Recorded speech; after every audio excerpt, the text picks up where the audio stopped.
Hello everyone, welcome back to our YouTube channel mister Mathew R. आज हम class 12 के एक टॉपिक की बात करने वाले हैं जिसका नाम है फंक्शन। तो फंक्शन क्या होता है और इसकी डेफिनेशन क्या है, इसके टाइप्स क्या है, इन चीज के बारे में आज हम जानेंगे। तो चलिए शुरू करते हैं। फंक्शन को हिंदी में हम कहते हैं फलन। फलन कहा जाता है। फंक्शन की डेफिनेशन से पहले हमें ये पता होना चाहिए कि रिलेशन क्या है, जिसको हम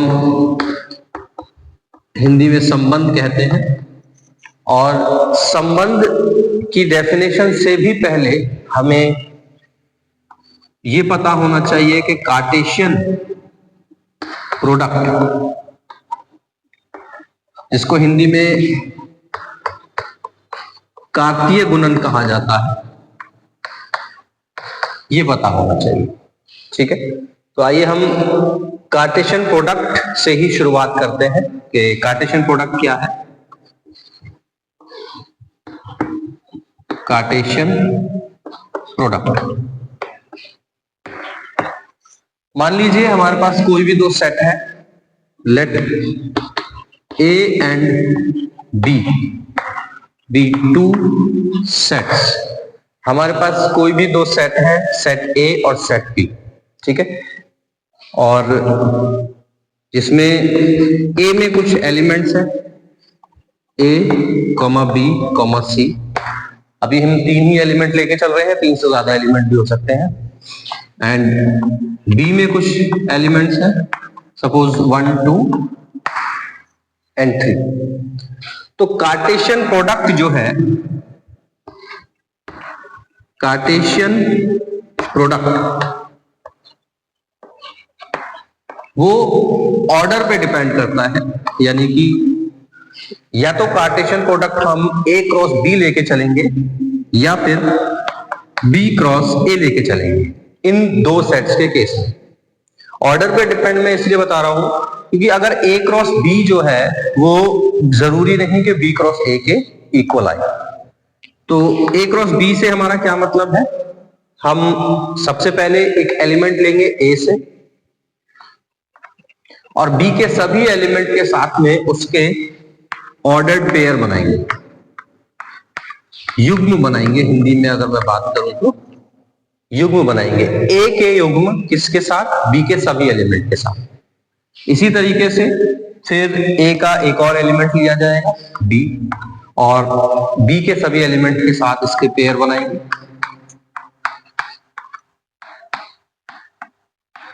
एंड सिमिलरली ए का जो नेक्स्ट एलिमेंट है सी, उसके साथ बी के सभी एलिमेंट का पेयर बनाएंगे। ठीक है, तो ये आपका क्या निकल के आया, एक कार्टेशियन प्रोडक्ट निकल के आया। कौन सा, ए क्रॉस बी, जिसमें ए क्रॉस बी लिया गया है। अब अगर बी क्रॉस ए की बात करें हम, अब क्योंकि इसमें ए पहले था इसलिए ए के एलिमेंट्स हमने पहले लिए, बी के बाद में। अब क्योंकि इसमें बी पहले है तो बी के एलिमेंट्स को हम पहले लेंगे, ए के बाद में। यानी कि बी का पहला एलिमेंट लिया और ए के सभी एलिमेंट के साथ उसका पेयर कर दिया।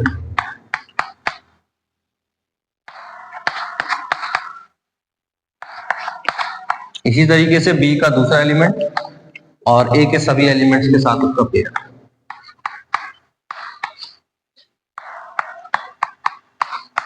तीसरा एलिमेंट,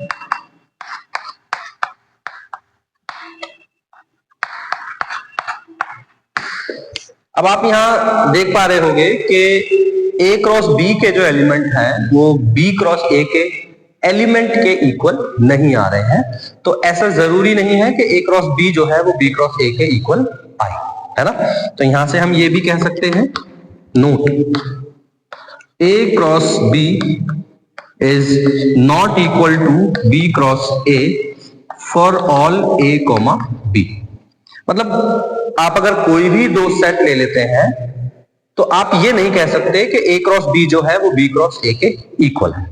ये पहली चीज हमने यहां से नोट। दूसरी चीज आप देख पा रहे होंगे कि इसमें कितने एलिमेंट है, 1 2 3 4 5 6 7 8 9, और इसमें 1 2 3 4 5 6 7 8 9, ये पूरा एक एलिमेंट काउंट होगा। याद रखना, इसको मैं दो एलिमेंट नहीं कहूंगा, ये पूरा एक एलिमेंट काउंट होगा। तो ए क्रॉस बी में कितने एलिमेंट है, 9। बी क्रॉस ए में कितने एलिमेंट है, 9। तो यहां पर ये चीज हमने देखी कि n of A cross B जो है वो n of B cross A के इक्वल होगा for all A comma B. कोई भी दो सेट्स आप ले लीजिए, उनमें उनके कार्टेशियन प्रोडक्ट में जो नंबर ऑफ एलिमेंट होंगे, यानी कि अवयवों की संख्या जो होगी वो जरूर बराबर होगी, लेकिन वो एलिमेंट्स बराबर हो ऐसा जरूरी नहीं है। ठीक है, तो ये होता है हमारा कार्टेशियन प्रोडक्ट। आई होप आपको ये समझ में आया होगा। अब कार्टेशियन प्रोडक्ट के बाद हम चलेंगे किस पे, रिलेशन। कैसे चलेंगे अभी मैं आपको बताता हूं। तो ये हमारा कार्टेशियन प्रोडक्ट था। अभी मैं इसमें केवल ए क्रॉस बी रहने देता हूं, बी क्रॉस ए को मैं हटा देता हूं।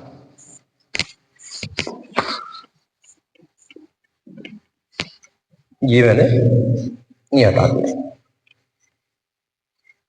अब हम सीखने जा रहे हैं रिलेशन को, कि रिलेशन क्या होता है। यहां से मैंने क्या किया, यहां से मैंने इस एक सेट में से कुछ एलिमेंट्स को सिलेक्ट किया। ठीक है, मान लीजिए मैंने इस एक सेट बनाया, इसमें मैंने ए क्रॉस 1, ए कॉमा 1, बी कॉमा 1 और सी कॉमा 1 ये ले लिया। ठीक है, ए comma 1, B comma 1, C comma 1 ले लिया। अब ये जो सेट बना है ये क्या है, सबसेट है किसका, ए क्रॉस बी का। इस सेट से हमने क्या किया, एक सबसेट निकाल लिया। अब अगर जो मैंने यहां से सबसेट निकाला है, ये सबसेट मैंने किसी ना किसी डेफिनेशन के बेस पे निकाला हुआ है ना, तो वो जो डेफिनेशन होगी उस डेफिनेशन को ही हम क्या कहेंगे, रिलेशन कहेंगे। कैसे, एक और एग्जांपल से हम समझते हैं। अब रिलेशन को देखते हैं, रिलेशन क्या है। Let n is equal to n be the set of natural number. Natural number, natural number बोले तो प्राकृतिक संख्याएं।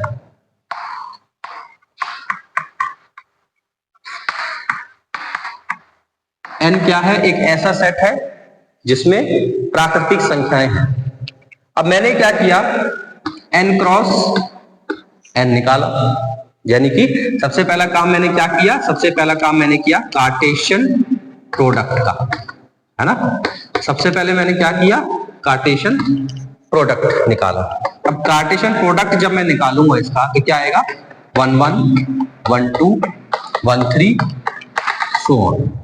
ऐसे ही 2 1 2 2 2 3 सो ऑन इंफिनिटी तक, 3 1 3 2 3 3 सो ऑन इंफिनिटी तक। और इसी तरीके से ये नीचे यहां भी आपका ये वाला जो एलिमेंट है 4 5 6 7 8 9 इंफिनिटी तक चलता चला जाएगा।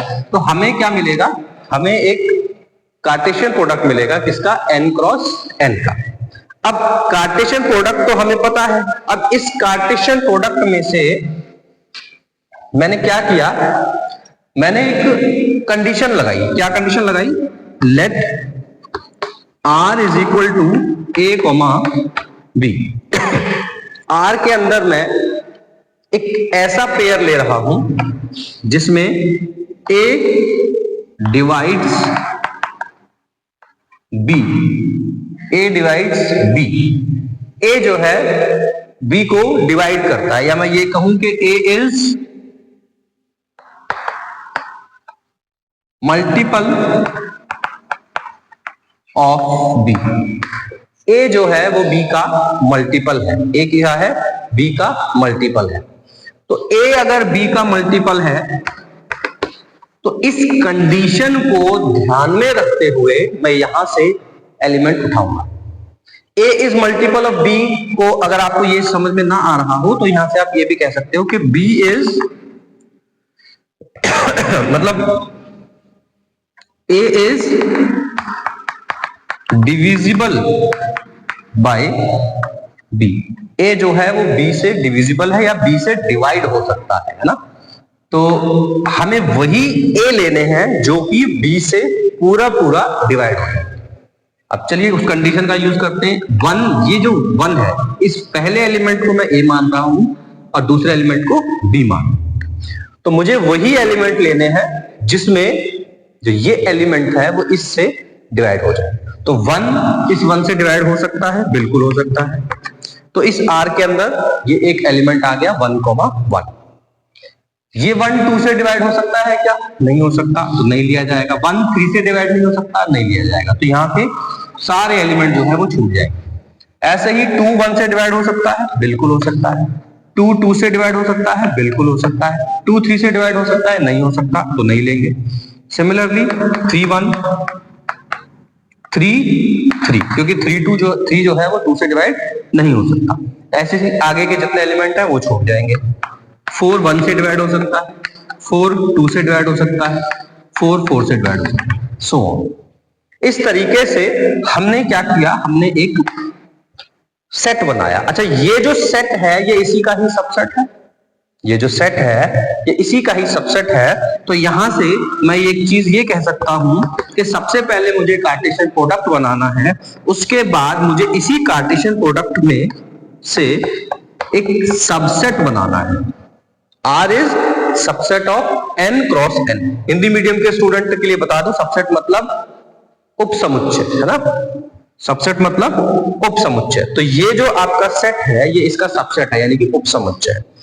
तो रिलेशन के लिए पहली कंडीशन, पहली चीज जो आपको आनी चाहिए वो क्या, कार्टेशियन प्रोडक्ट क्या होता है।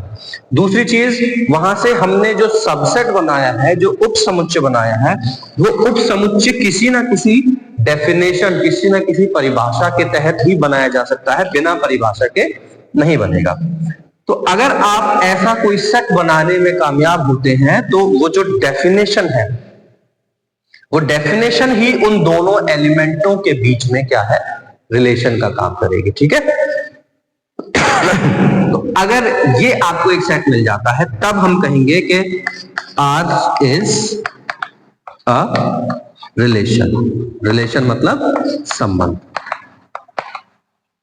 ये जो डेफिनेशन है। ठीक है। तो यहां पर हमें क्या चीज समझ में आई कि जो R है वो सिर्फ और सिर्फ क्या है, इसका एक सबसेट है, और जो सबसेट बन रहा है वो किसी ना किसी डेफिनेशन, किसी ना किसी परिभाषा के थ्रू बन रहा है। बिना परिभाषा के हम रिलेशन नहीं बनाते। जैसे रिलेशन को अगर मैं नॉर्मल लैंग्वेज में बात करूं तो रिलेशन मतलब संबंध, मतलब एक का किसी दूसरे के साथ संबंध। जैसे कि बाप और बेटे का संबंध, ठीक है, फादर सन। मान लीजिए अगर यहां पर मैं इसको अपनी लोकल लैंग्वेज में समझने की कोशिश करूं तो अगर मैं ये कहता हूं कि A is father of B, A is father of B, तो हम क्या कह सकते हैं कि B इज सन या डॉटर ऑफ A, है ना।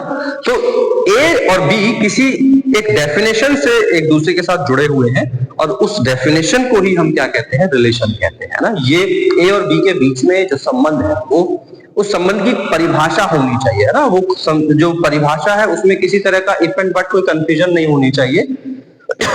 जैसे A is father of B, तो इट इज क्लियर कि ये दोनों जो एक दूसरे से जुड़े हुए हैं वो किस परिभाषा से जुड़े हुए हैं कि इसमें ये जो है, ये वाला एलिमेंट, ये इस एलिमेंट का फादर है। तो फादर इज द रिलेशन, है ना। A के लिए फादर रिलेशन है, और B के अगर पॉइंट ऑफ व्यू से हम देखें तो B इज सन या डॉटर ऑफ A। तो यहां भी वही चीज रहेगी, ठीक है, यहां भी वही चीज रहेगी कि जो डेफिनेशन है, अगर ये डेफिनेशन आपकी मतलब जस्टिफाई हो रही है तब हम वहां से एक सबसेट बनाने में कामयाब होंगे, और उस सबसेट को ही हम क्या कहेंगे, रिलेशन का नाम देंगे। आई होप आपको कार्टेशियन प्रोडक्ट और रिलेशन ये दोनों चीजें समझ में आई होगी। अगर इसमें आपको कोई भी दिक्कत है तो आप मेरी वीडियो को रिवाइंड करके देख सकते हैं या फिर उससे कमेंट में पूछ सकते हैं। Thank you so much.